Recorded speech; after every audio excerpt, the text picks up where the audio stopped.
Réinfo France 1, bonjour à toutes, bonjour à tous. Je suis Sophie Salio-Marie et sur les routes d'ici ou d'ailleurs, je reçois aujourd'hui Christian Porras.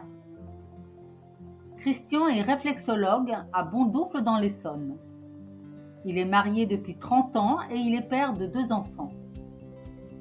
Né au Maroc de parents espagnols, il a vécu jusqu'à ses 13 ans dans un petit village proche de Casablanca avec sa famille. En 1973, toute la famille rejoint la France et s'installe provisoirement chez des proches à Dreux. Son père, ouvrier qualifié, sera embauché facilement dans les entreprises françaises. Enfant immigré parlant couramment français, Christian sera confronté aux problèmes d'acceptation et d'intégration des étrangers à l'école et dans sa vie de jeune adulte. À 20 ans, nouvellement naturalisé français, il fera son service militaire en guise de reconnaissance pour son pays d'adoption. Suite à des études de physique sur les unités de transformation, professionnellement, il participera à des constructions industrielles stratégiques dans le monde en tant que technicien supérieur.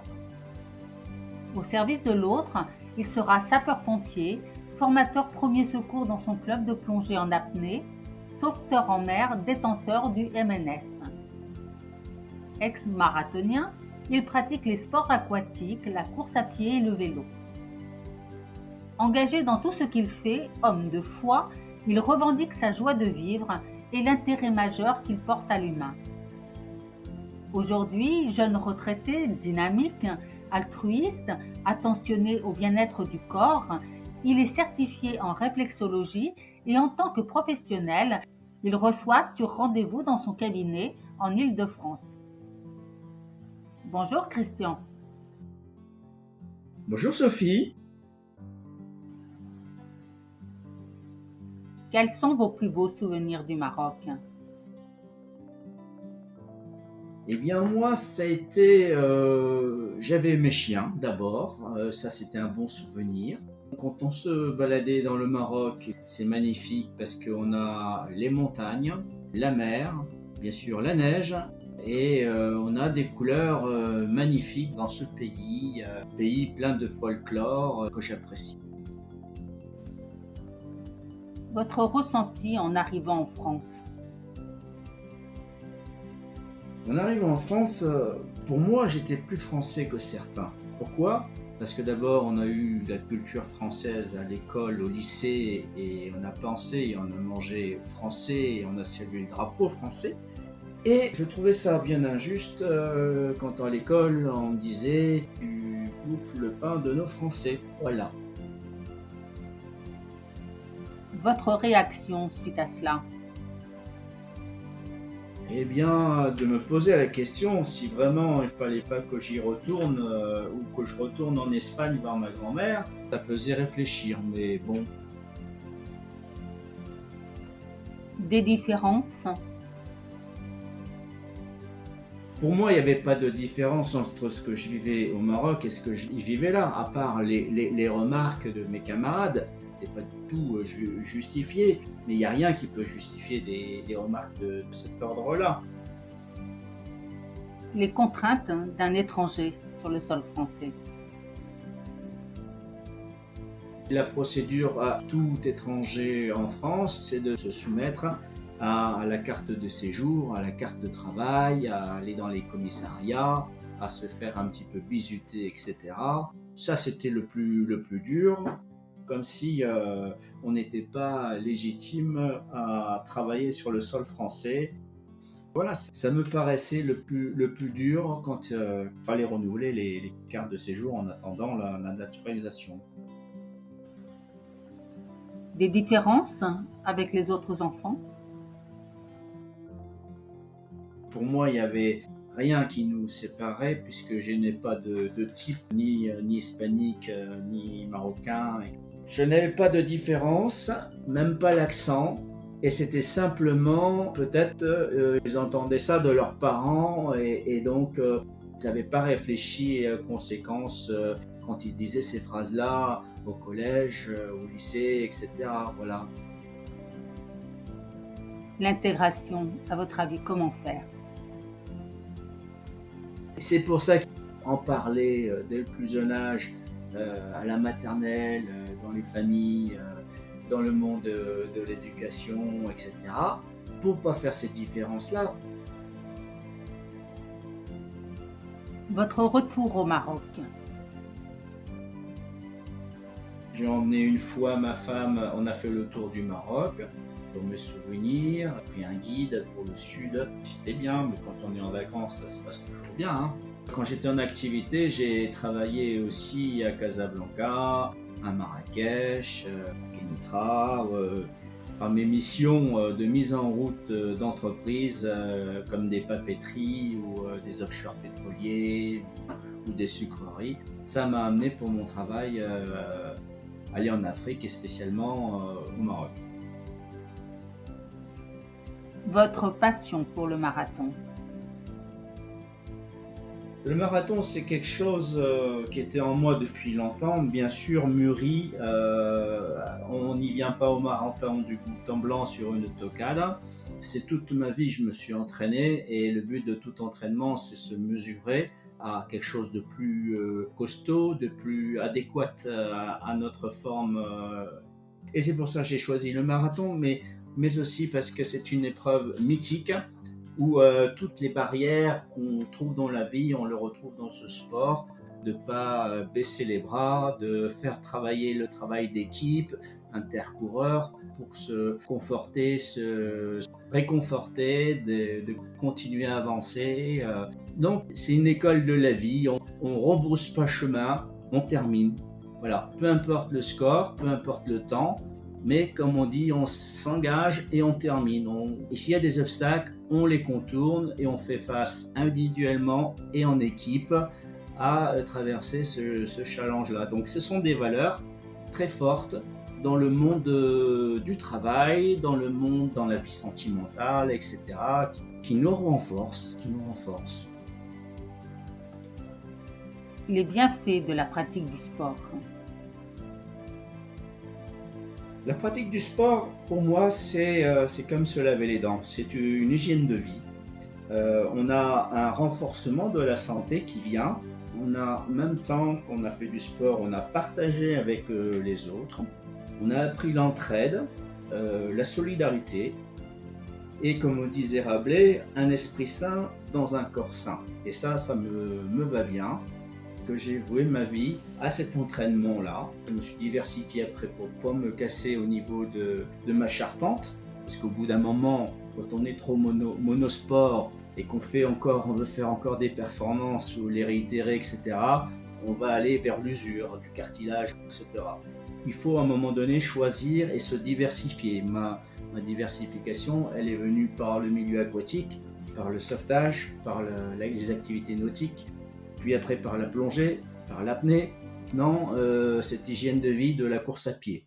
Il est venu le vélo, il est venu les compétitions roller, la danse, tout ça, ce sont des choses où c'est la vie, la joie. La vie est belle et il faut la vivre. réflexologue, pourquoi? Réflexologue, je ne connaissais pas au départ ce terme, mais quand j'ai appris que c'était du massage, aussi avec des visées spécifiques thérapeutiques, pour moi ça a eu un sens puisque toute ma vie de sportif et de papa, j'ai toujours massé mes enfants, ma famille, les coureurs qui étaient dans mon équipe ou les copains. Donc pour moi, le massage faisait partie de cet entraînement de sport. Et aussi, à la maison, ça permettait de passer les migraines, passer les maux de ventre, passer les maux d'épaule, passer ici et ça. Moi, je voulais retrouver une activité après ma retraite. Je vais commencer à préparer 2 ans avant la fin de ma retraite quelque chose qui me passionne et c'était ce massage-là. Et puis, j'ai eu un copain, responsable d'un club de plongée, un ami de 30 ans, et il a eu un accident de décompression, un accident médulaire et une paralysie des jambes. Quand il est revenu des Antilles, il est arrivé à Garches, il ne pouvait plus bouger. Et là, il faut que je fasse quelque chose en plus maintenant, c'est vital, réel et immédiat. Et j'ai appelé ma prof, Je n'étais pas encore rentré en formation et je lui ai dit, Madame Elisabeth Breton, je rentre chez vous en formation. J'ai un copain qui est paralysé à Garches, il vient d'avoir un accident. J'ai lu tous vos livres et je sais que si on joue un petit peu sur le signal des gens, on peut peut-être créer un peu de sensibilité. Et donc il m'a dit banco, on commence et puis ça a fonctionné. C'est bien sûr la conjonction après de plusieurs méthodes praticiens et des questions de décompression, hein, d'accord. Mais l'espoir, hein, il m'a dit, quand tu m'as proposé ça, j'étais un légume et je pouvais pas bouger les petits doigts. Donc tu m'as apporté un petit rêve et on s'y est accroché. Maintenant, bien sûr, c'est pas la réflexologie seule qui a fait que ce gars-là s'en est sorti. La réflexologie et ses pratiques. La réflexologie repose sur le postulat que chaque organe, chaque partie du corps ou fonction physiologique correspondrait à une zone ou un point précis et projeté sur les pieds, les mains, le visage et les oreilles.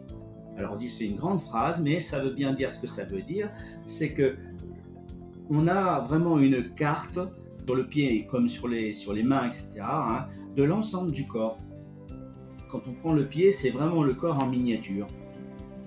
Les fonctions vitales, elles sont cachées dans le pied, dans la main, dans les oreilles, dans le crâne et le visage.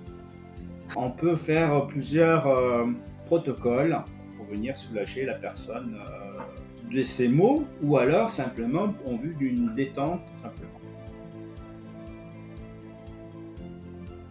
C'est des pressions, mais c'est aussi des lissages, c'est des méthodes qu'on a avec les doigts, on fait des pressions, des balayages, des lissages. La première séance, elle est forcément plantaire. Pourquoi ? Parce qu'il faut un petit peu que l'hypothalamus il ait cette sensation de toucher. Comme on dit, les gens ne sont pas touchés. Le toucher, c'est vraiment spécifique. Il faut l'aborder doucement et gentiment. Et par les pieds, c'est une bonne approche. C'est pas un massage institut, c'est un toucher spécifique. Il y a toute une histoire là-dessus, hein, ça remonte de bien longtemps, du professeur Fitzgerald qui avait mis qui est des méridiens, que les choses étaient chaînées. Cette technique a été de plus en plus performante et ça fonctionne. Quand on prend rendez-vous avec vous, c'est pourquoi? Eh bien, on vient me voir, des fois par curiosité, parce que le bouche à oreille, ça a marché. On se dit que c'est bien, qu'on a été vraiment détendu, relaxé. On vient voir pour essayer elle-même.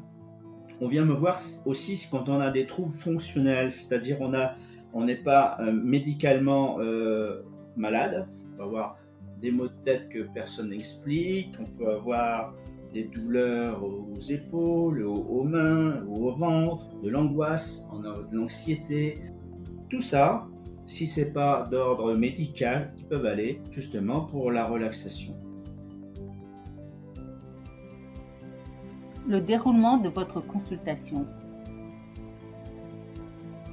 Alors les séances durent 1 heure, c'est 45 minutes, hein, plus on a toujours à dire qu'est-ce que vous appelez la séance d'avant et qui fait 1 heure.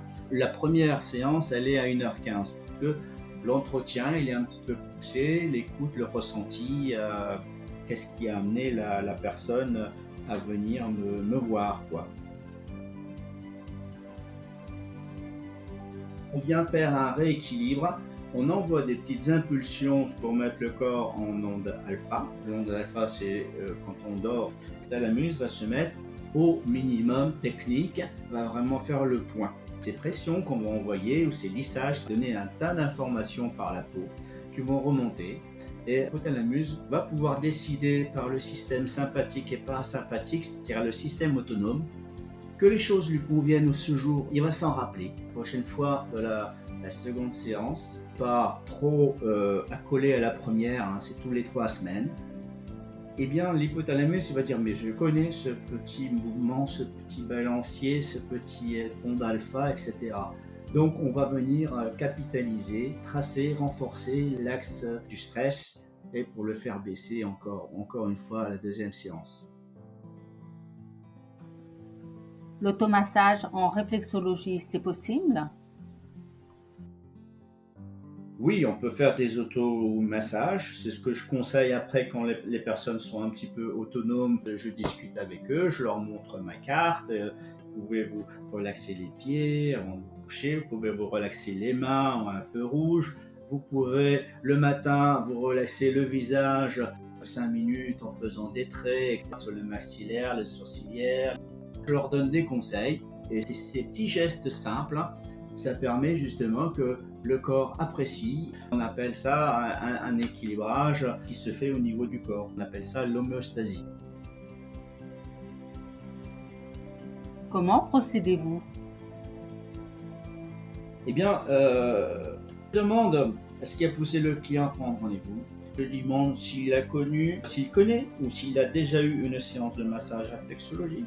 Je parcours mon flyer et j'en cite les bienfaits d'un massage et quand il faut contacter le réflexologue. Je lui explique comment se placer avant la séance.